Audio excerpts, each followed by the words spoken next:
will remain a tree. So we need to be people of integrity. Integrity needs maintenance. Like a janitor. Maybe your janitor who cleans the church. He cleans and cleans and cleans. If he does not clean, dust will begin to accumulate. And if it accumulates, it would stifle you.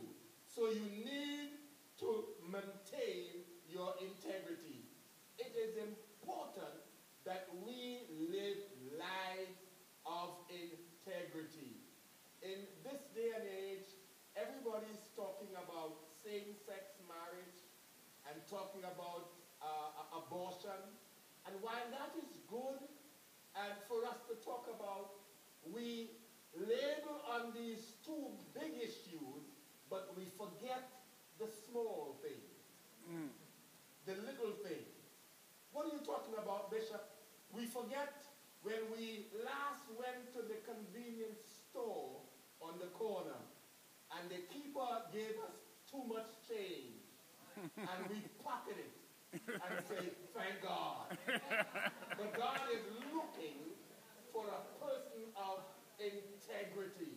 He wants a person who will stand up for him.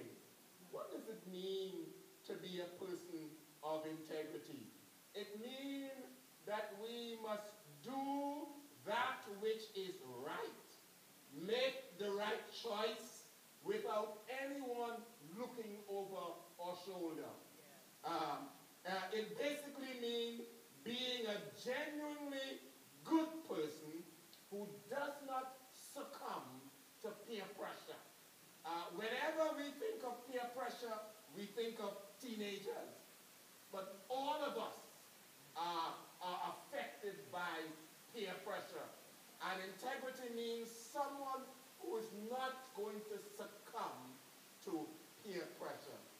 As I close this morning, because I don't have the time, but as I close this morning, let me give you a Bible illustration of integrity.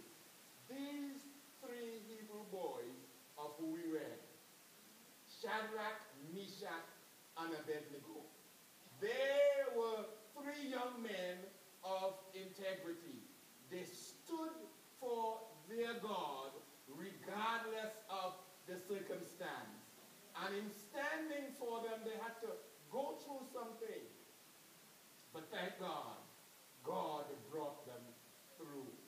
And so these three young men found themselves in a position where the king had passed a decree, and they were supposed to bow down and worship whenever the music sounded.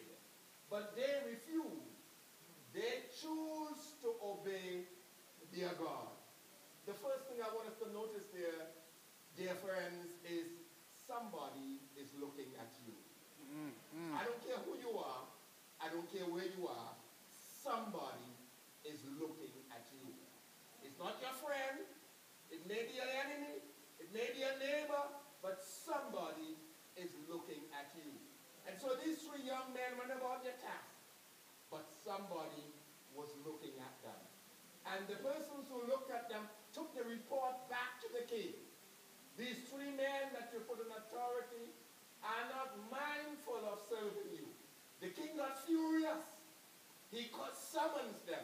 They came before him and he questioned them. And as he questioned them, they said to him, O king, live forever. But we are not mindful to discuss this matter. In fact, we don't care to talk about this matter. We are going to serve our God. And our God is able to deliver us. And even if he does not choose to deliver us, we know that he can and is able. Somebody is watching you. Why is somebody watching you? They are watching you to see what you're going to do as you face the challenges I talk about. There are challenges in life. All of us have challenges. Your challenge is different to my challenge.